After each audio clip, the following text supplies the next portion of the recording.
Okay, I have got to interrupt you right now. Sorry. Richard Hack, thank you very much. We appreciate the book is called Hughes. We want to go live right now and show you a picture of the World Trade Center where I understand, do we have it? No, we do not. We have a breaking story, though. We're going to come back with that in just a moment. First, this is Today on NBC.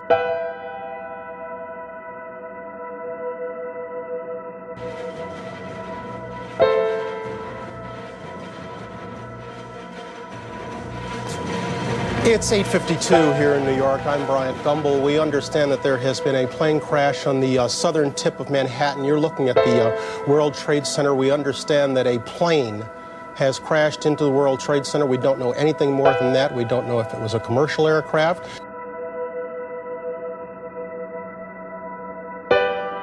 Now, by the entire ABC network. Good Morning America was in progress in the East Coast and the Midwest, but we're joined by the entire network just to show you some pictures at the foot of New York City. This is at the World Trade Center.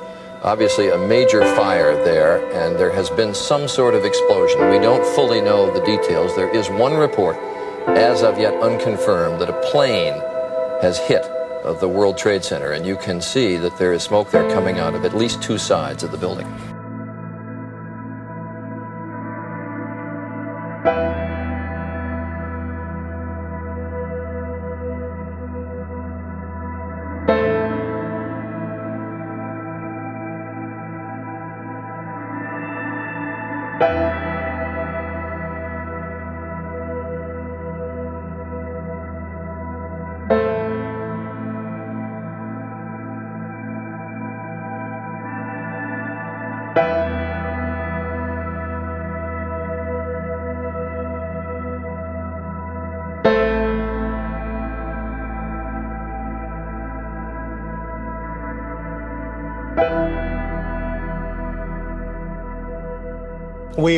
We have, I understand, an eyewitness on the phone right now. Sir, your name?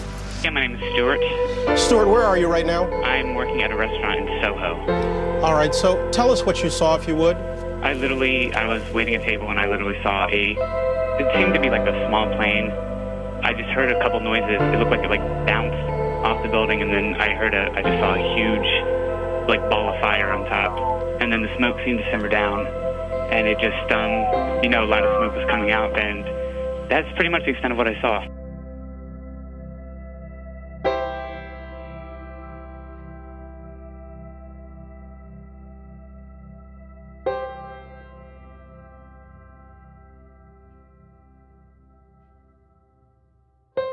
I mean, do you know if there were many people in the building? Oh, another one just hit. Something else just hit. A very large plane just flew directly over my building, and there's been another collision. Can you see it? I can see it on the shot. Oh my. Something else has You know what? and We that just looks saw like a plane circling the building. Right, oh my God, another plane has just hit another building, flew right into the middle of it. Explosion. My God, it's right in the middle of the building. It does not appear that there's any kind of an effort up there yet. Now remember, oh my God. Oh my God.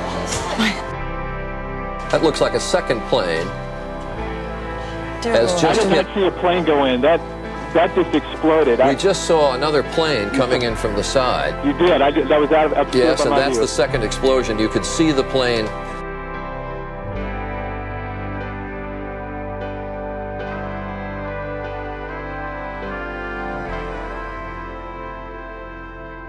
Jim Friedel in Hoboken said it appeared to bank sharply and smash directly, perhaps purposefully, into, oh my goodness. Oh God. There's another one. Oh my goodness, there's another one. This seems to be on purpose. Oh my goodness, now it's obvious, I think, that there's a second plane just crashed into the World Trade Center. I think we have a terrorist act. I was at work, working, when I heard about what happened on September 11th. My immediate reaction was that I needed to go home and be with my family.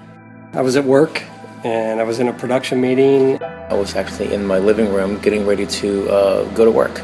I was in the basement of my house, working from home. So I had just dropped my youngest off at preschool.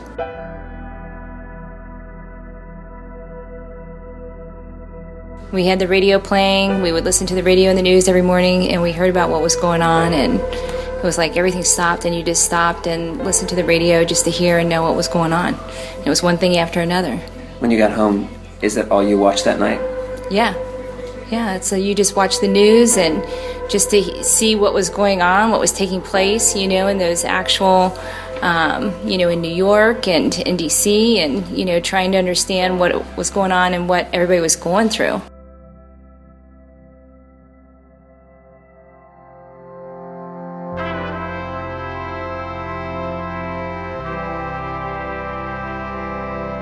When the towers fell, were you expecting it?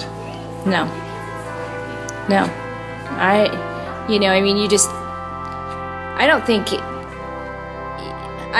It's like you don't expect the first plane to hit the buildings, and then when that happened and it fell, I think that by the time the second plane hit the building, you anticipated that it might happen again, or that the second one might fall.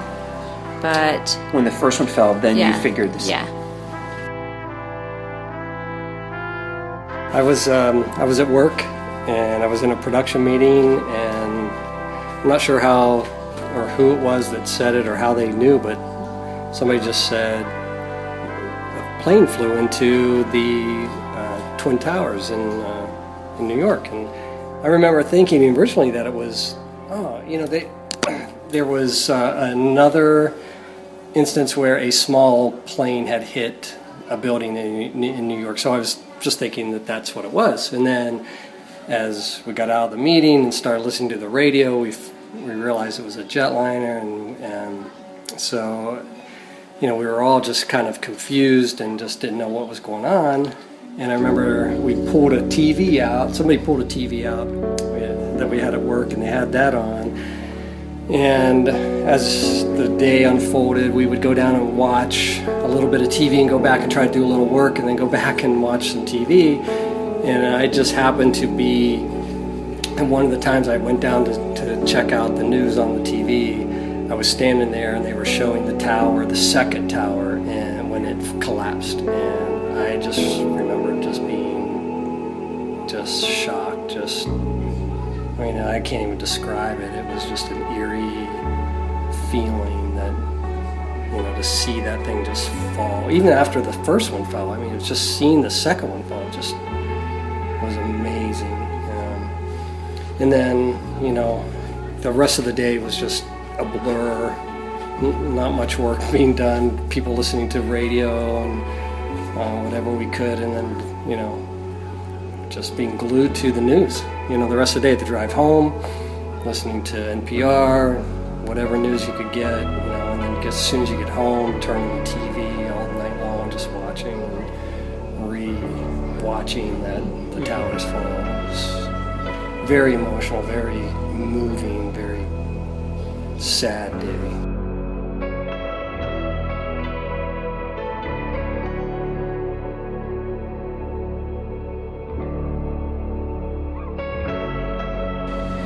All right, so Tamara, where were you on September 11th?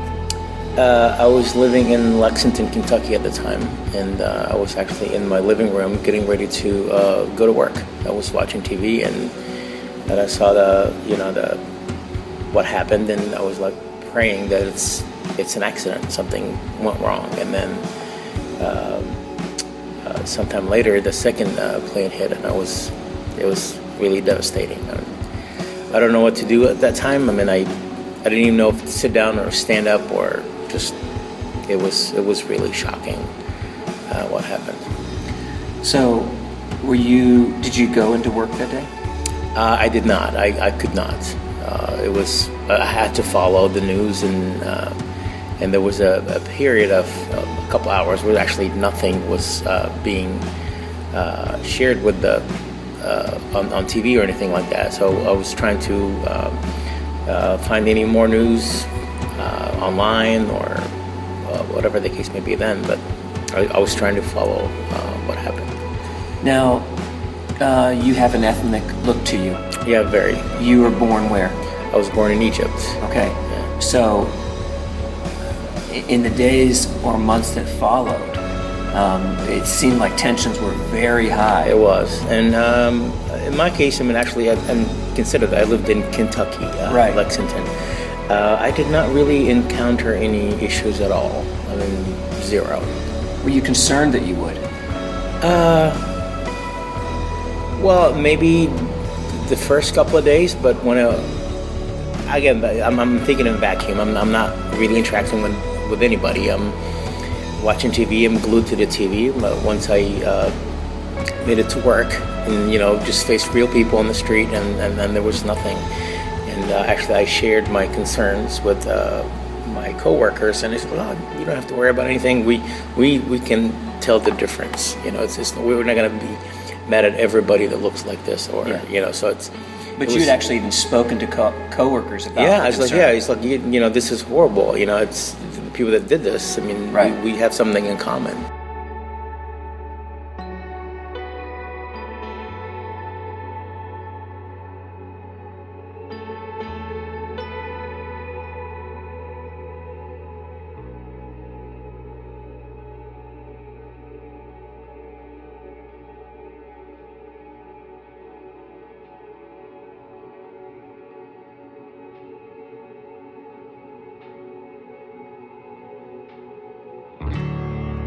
On that day, I was working from home because I was going to my daughter's school. It's my daughter's birthday. She was born on September 11th, 1996, not 2001, but that's her birthday. So I was, at home for the day, so I wouldn't have to come and go from work. I could just come and go from home, so I could be with her at school that day. Okay. So, how'd you find out about it? I was watching TV. I was sitting at my desk at home and had the TV on sort of next to me and was doing whatever work I was doing, programming servers, I guess, configuring servers, and there it was. It sort of broke in of the first tower as it was hit, and all the subsequent news as it sort of followed. All that, I watched all that breaking news. I saw all that happen. Were you watching it when the second plane hit? Oh yeah, I was glued to it. I couldn't stop watching it. Were you alone at home? Mm-hmm. What did you immediately do when this all started happening? I just kind of froze. It was surreal. It was hard to believe that. It was hard to believe that something like that was actually happening. Yeah. And so it took a while for it to sink in. It was really hard to see it as real as it happened. I was sort of waiting for the part where it wasn't going to be real. And that never came. In fact, it got quite worse very quickly. Right. Very quickly. Right. And so really at the point where it was even sinking in that, oh my gosh, this is really happening in New York right now, then the second tower got hit. And the collapse and all that other stuff. And it was unbelievable. It was unbelievable. Did you call anybody? No. I didn't. I was tempted to, but I was sort of in shock, and I was debating whether to even go to my daughter's school or what I should do, and I just thought I have to go. I mean, I have to. Were you concerned for her safety that day? Yes. That sunk in after about an hour of watching what happened and realizing that it was much bigger than that. I mean, sort of a tower gets hit, and you think, wow, that's horrible, and that's horrible enough by itself. And then when the second one gets hit, now it's organized. Right. And it's not over. Yes. You think it's over when you see the first one, or I thought it was over when I saw the first one. Thought, oh my gosh, I hope they all get out, and, worried about the people who were above and so on, and had no idea, of course, no one had any idea about what was about to happen. And so each step of it was sort of unfathomable. Mm-hmm. And so it sort of got exponentially more unfathomable because of all the lives. Those are all people. Mm-hmm. And then as things got horrible and people started to jump, and, just from the fires before there was any collapse.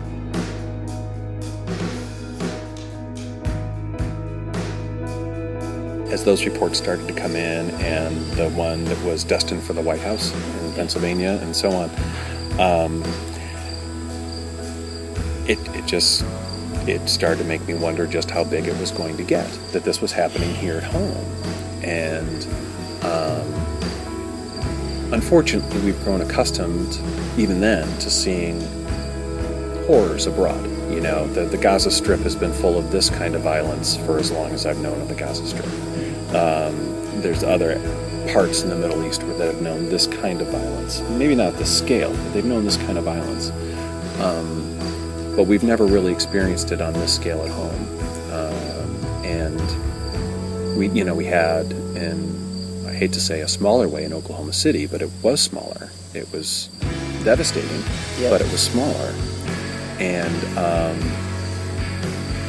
so having this happen in this way and sort of unfolding before our eyes, before my eyes, that day was just astounding. I was dumbfounded. I really didn't know what to do. And of course the news was all breaking news, and so there's all these pieces of misinformation combined with real images. That was probably the hardest part for me, was that it was real images combined with copious amounts of misinformation. No one knew anything. Right. We really didn't know for days what really happened. Even as it happened and was done happening, we didn't know. We closed stadiums and airports, and I remember being outside, I don't know if it was that night or the next night, and the sky was empty. There were no planes. Anywhere. It was an empty sky, which is unusual. Some people would call that a sky.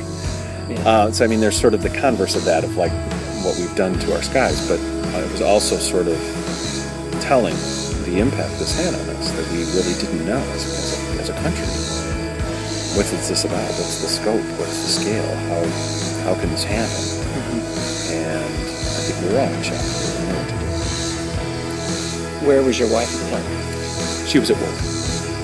Did you guys talk?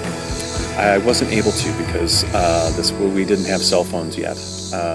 Well, let me think about that. We didn't both have cell phones yet. She was working in social work, and so I knew that she was occupied with her clients that day. She was working in social work, and so I didn't have a way to reach her. And that's why I decided I need to go ahead and go and be with my daughter. It was weird. My initial response was sort of to hunt her down, but then they weren't there, and I thought, well, I have to go. And everything was happening, I don't know, elsewhere, for lack of a better word, and so it didn't feel like an immediate threat to here. But then it all, after the shock wore off, it started to sort of trickle in, like, well, I don't know, and of course I have to go and be with her. And then, of course, the children had no idea what was going on at school, which was good. Yeah. And so we just went and celebrated her birthday and was as business as usual as I could be, having just spent a few hours witnessing probably the worst real horrors any of us have witnessed collectively. Yep. I'm sure there are many people who've witnessed greater horrors personally, but collectively I don't know that we as a country have witnessed anything like it, and still don't know what to do with it. So it was on your daughter's birthday. How did that affect her in years to come? On the day it didn't affect her much, because she was 5 years old that day. Because in her school they celebrate it by carrying the sun around the globe. So they get the kids in a circle, and it's your turn to carry a sun that has a candle in around the globe. I remember she went around 5 times that day, and it was sort of meaningful because the whole concept of planets and Earth and people and all that was kind of surreal. But so we didn't really do much with her that day. But in the years that ensued, it affected her very directly because, again, she was 5. She didn't, even if we told her, she doesn't understand what happened. What she understood was that people would say, when they'd meet her or something like that, and, what's your birthday? And then she'd say, my birthday's September 11th. And they would say, and their response would be quite sad. And as she aged, I think it took a year or two, she must have been 7, when she finally said, all right, heck with this, I'm not doing it anymore. Wow. And she started telling people her birthday was the 12th. And they would say, oh, good, how old are you going to be? And they would go right past it. But because her birthday was on September 11th, they would have this sad response to her as a child who, I don't know, felt like it was a bad birthday to have.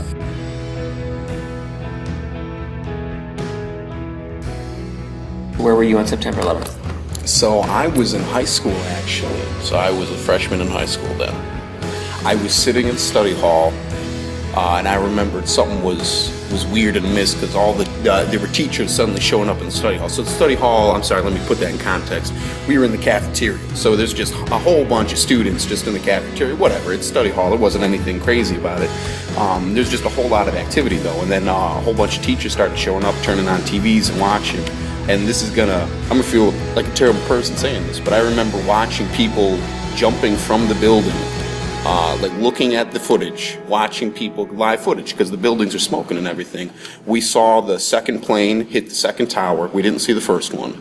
I remember watching people jumping out, and at the time, I didn't understand. It didn't register to me really the impact of what was happening. So looking back on it now, I feel like ashamed that was my first reaction. It was to kind of laugh at that because it wasn't real to me. And then as time went on, it became more and more real. And it was definitely a life-changing moment for me because I'd never experienced anything like that before. Like never a flat out attack. You know, we hear about nowadays. I listen to a lot of NPR, so I listen to like the Civil War in Syria. I listen about refugees flooding into Europe and things like that, and just atrocities that are happening with just people and human rights. And like this is, I would not say necessarily maybe on that level, but it is as serious as that. And that was the first time I feel like I ever really got to see that firsthand. And I tell you what, that shaped something when I decided I wanted to go into radio. So when I went to college, I decided I wanted to be a media production major. So that was TV, radio, and honestly, I don't know why. Maybe I feel like this was part of what spurred me to be. I never wanted to be a radio DJ. I wanted to do stuff with news. I wanted to do stuff with real life things. And so, yeah, it made an impact on me. But study hall is where I was when it happened, back in my old high school.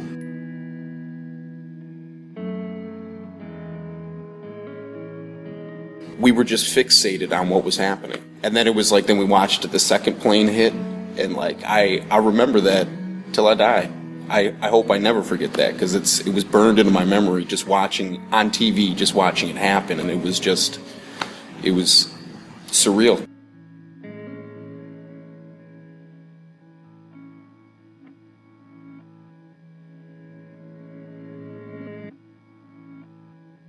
So I had just dropped my youngest off at preschool, and had gotten home, and I was a nurse, so I worked the third shift actually, 3 to 11, and my sister-in-law called me, and she said, a plane just hit the towers.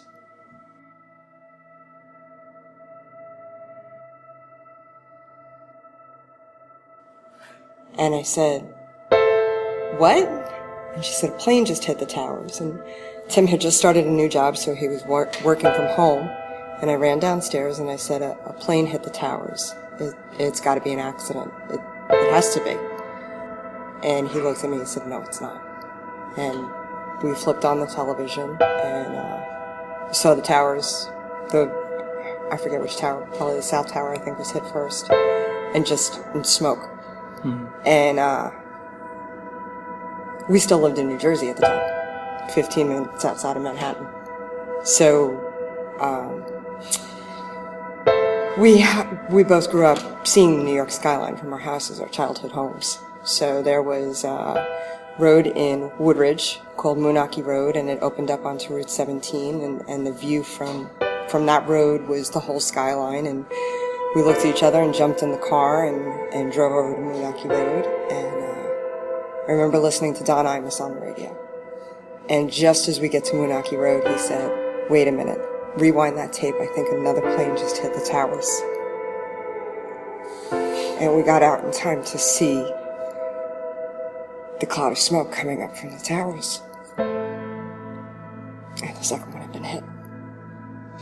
And it was I knew logically in my head it was an attack because it was crystal clear blue, not a cloud in the sky. But that moment of it can't be real. You know, it's not real. And then you get there and you see it, and there's smoke pouring out of the buildings, and we just stood there dumbfounded. And more people showed up, and I was like, I've got to get back to the house. So we get back to the house, and just the day was awash. And, you know, kind of, it's in slow motion, but it's going so fast. And I remember we get in the house and the phone is ringing, and I ran for the phone, and it was my job. I was a nurse at Hackensack Hospital, and it was the nursing supervisor, and on the line, don't go anywhere.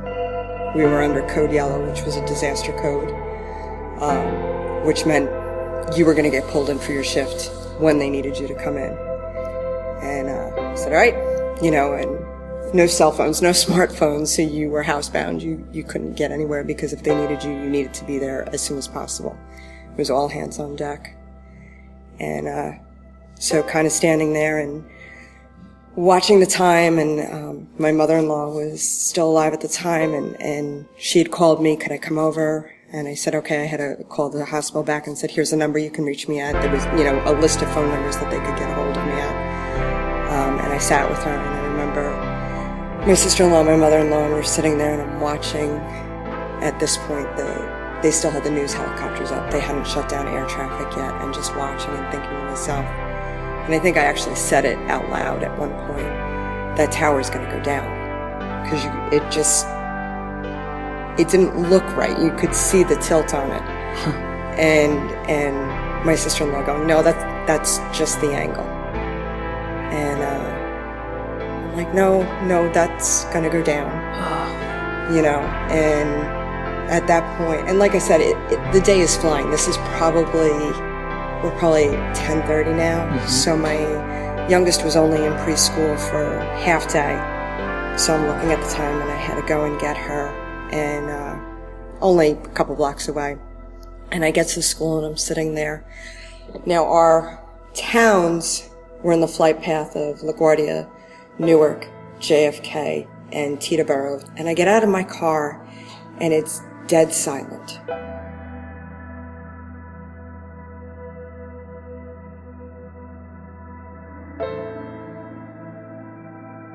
There is no such thing as dead silent in that kind of airspace. There's planes overhead constantly, and it's dead silent, which was the eeriest thing in the world.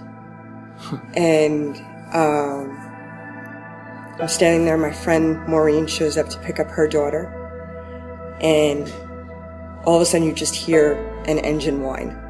And I look up, and I know exactly what's coming. It's a fighter jet. It's coming in overhead, coming in low and fast.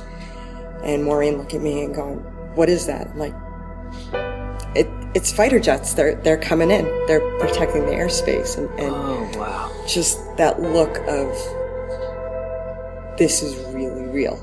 What is going on? Like, this is incredibly scary real. And, you know, I get Morgan, and so Morgan was my youngest. She was 5. Haley and Paige were both in the grammar school in our town. And I remember thinking, because I saw the parents all going up to the school. Our house was right on the same block as the high school, so the parents are all going to school and grabbing their kids out of school. And of course, my logic was, we were under attack. The safest place that they could be in is the school, so I'm not going to get my kids out of there. I had to get Morgan because they had an afternoon school program, but the other 2 were in school. I'm not going to pull them out. I'm going to keep them safe, and if I have to go into work, you know, Tim can get them, and we'll do what we have to do. And, you know, so the day is going on, and Tim and I are upstairs watching the television. We put Morgan downstairs and had on Disney Channel, I think, for her, and Nickelodeon, one of those, I don't even remember, just so that she wouldn't see. Yeah. You know, the news in the meantime had come through with the Pennsylvania plane crash and the Pentagon plane crash, and that didn't seem as real because the towers were so much realer, but I don't want to say so much realer, but it was happening. We were looking out the windows. You could see it. You could see the smoke. There were sirens and just... And there's the video of it right happening, right. And it's playing over and over and over again. And then you were watching and the towers start to go down. And you see it. You just start to see the implosion of it. And it's coming out. And you're like, it's not happening. I'm not seeing this. And you are. Yeah. You are. And just wanting to do something and not being able to do anything. And so, the day goes on and they're just rerunning the same video over and over and over again. And, Morgan would come upstairs and I'd shut the television off and I'd get her snacks and bring her back downstairs and say, don't come upstairs, And finally it was time to go and get Paige and Haley from school. And Paige was in 5th grade. So she knew something had happened. And she was furious with me, yelling at me when I came to pick her up. Why didn't you come and get me? Everybody's parents. I was one of 3 kids in school. And I said, there was a problem. I said, and you were in the safest place I could think to keep you there. And I still could not bring myself to say the towers were down. Yeah. That the skyline, that was the anchor points in the Manhattan skyline were the Twin Towers. You knew they were there. And I couldn't bring myself to say it, and immediately put them downstairs in the basement. And I think at that point I had put on Nickelodeon. And Ed, Edd and Eddie or Angry Beavers or one of these stupid idiotic shows came on, and Paige said, what should we watch? You don't let us watch this. And I'm like, you can watch it. I don't care. Right. Just watch it. And Paige went, something's really wrong. And I looked at her and I said, why? She goes, because you never let us watch that. That was her moment of, this is really bad. I don't know what happened, but this is really bad. So my shift at work would normally start 3:15, and it was my day off. And you're aware of the time, but you're not aware of the time. Mm-hmm.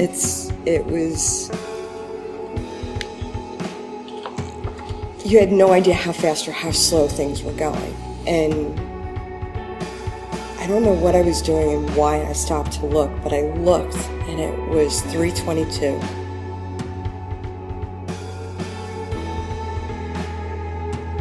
And it dawned on me that I didn't get that phone call. From the hospital? Yep. And that was when it was real. And that was when you knew nobody survived. You are saying that it was so devastating that there's no reason to take anybody to the hospital. And when that registered, that's what I'm hearing.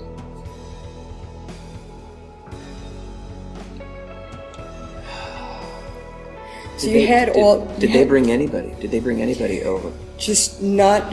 I believe a couple firefighters for just minor injuries, not anything traumatic. Obviously they had the hospitals in New York City. You were figuring there was over 2,000 people in the towers. Mm-hmm. The hospitals in New York City were going to be bombarded with survivors. So you went out from there. So Hackensack was a trauma hospital. St. Joe's and Patterson was a trauma hospital, but it kind of that pebble in a pond. You had ground zero. So any of the hospitals within that area, that's where the first victims were going to go to, and then the overflow was just going to go out to the outlying areas, and they had the medevac choppers on call, and they were going to be able to move people, but there was nobody to move. Mm-hmm.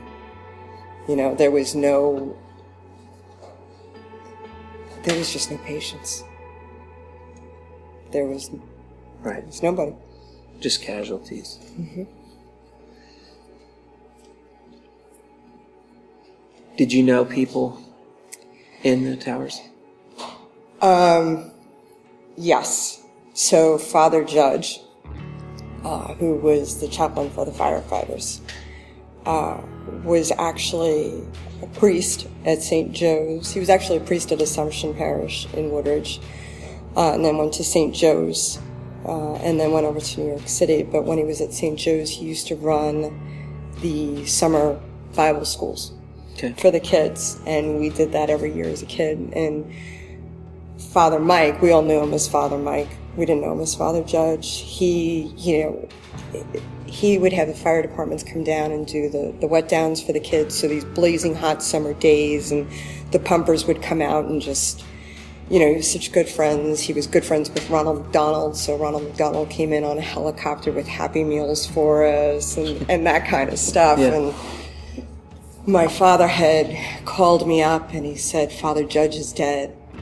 And you're in such a panic and you're not thinking things through. And my father was older and he kept saying it over and over again. And finally at one point I just turned around and said, who the F is Father Judge? Like, you couldn't think logically. And he went, Father Mike, it's Father Mikey. And your heart just kind of sank a little bit. And, later on I found out that my cousin's cousin actually had been killed in the towers. One of the anesthesiologists that I worked with, her brother worked for Cantor Fitzgerald, and he had been killed in the towers. Our area was not as hard hit. Fortunately, unfortunately, I don't know how you want to call it, but we weren't heavy duty with the commuters into New York City, into the towers. I have a friend who lived down the shore, Homedale, New Jersey, and that's a big commuter area. It was a lot of people that were down there were the ones that were lost in the towers. And you would get phone calls, and it's just like so-and-so's brother died, so-and-so's husband died, and it becomes mind-numbing almost. The number of people and 6 degrees of separation. It's like, how do you survive? How do you go on? Mm-hmm.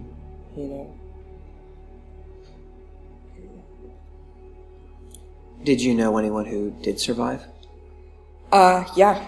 Actually, one of my daughter's best friends, his dad worked in the towers. His dad had worked in the towers back the first time that they were attacked, when there was a bombing in the basement. Yeah. And the first plane hit.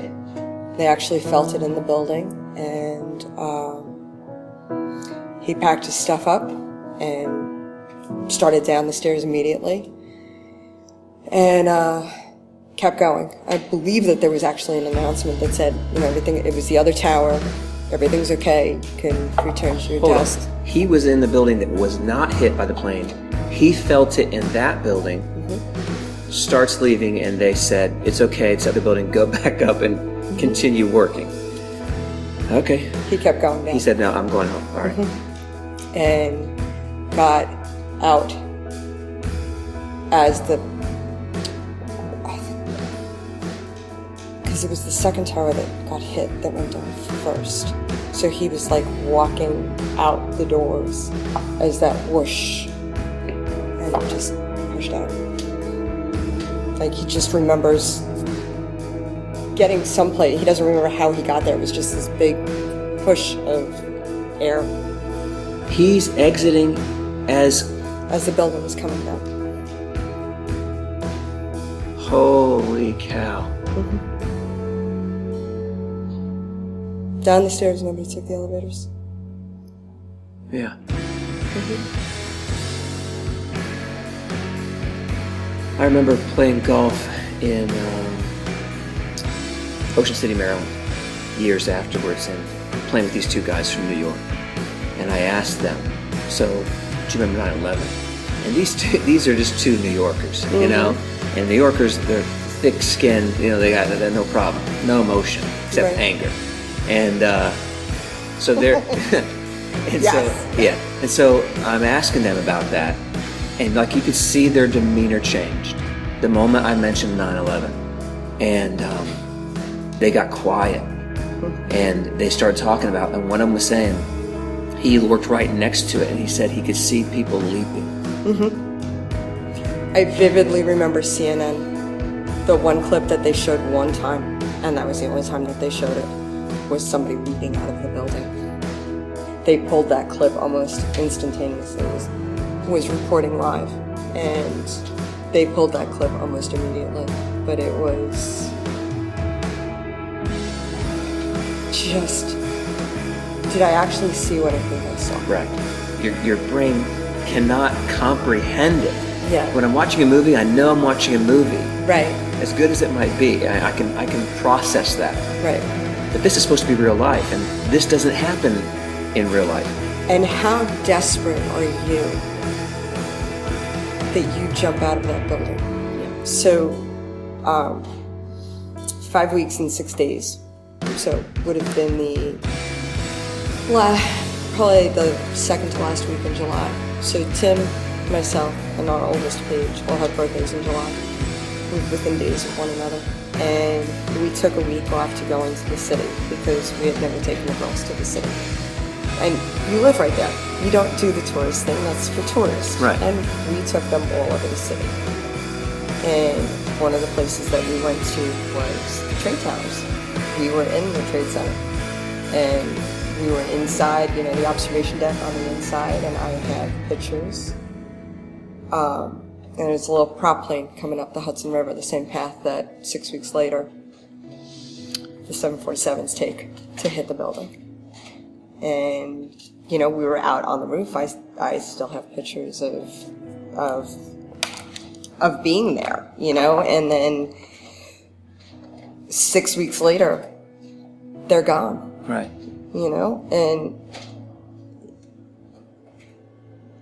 it was such an anchor point. And I know I've said it before, but, if you were heading east on Route 3, the towers were right to your right. You knew that they were gorgeous, If you were coming home from down the shore, you're coming, north on the turnpike, you knew you were almost home when you could see the towers in the distance. Mm-hmm. And that first time going down the shore and coming back up, you're almost kind of lost because they're not there.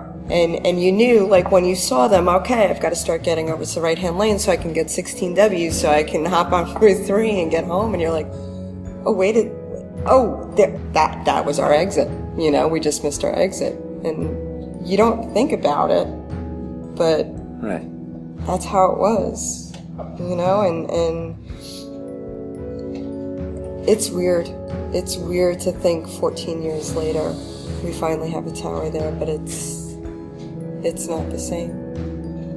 It's right. just, I always catch my breath if I'm watching an older movie and it's New York and all of a sudden you see the skyline and the towers are there and you're kind of like, oh. Mm-hmm. Or I still won't watch any of the documentaries. I can't watch them. They bring me to tears every time.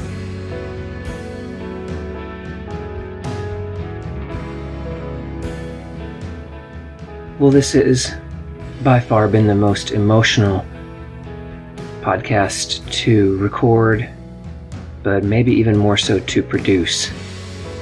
There were a number of times during this that I had to stop and kind of compose myself, because listening to the reports and the stories, you could just take yourself right back there to that day and remember those visions that you saw.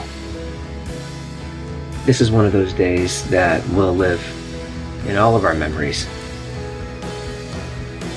and that's probably where it should be. I want to say a very special thank you to everyone who shared their stories with me today. Steve K, Tamer, Karen, Dawn, And special thanks to Bonnie, who shared her insight of that day when she saw it with her own eyes.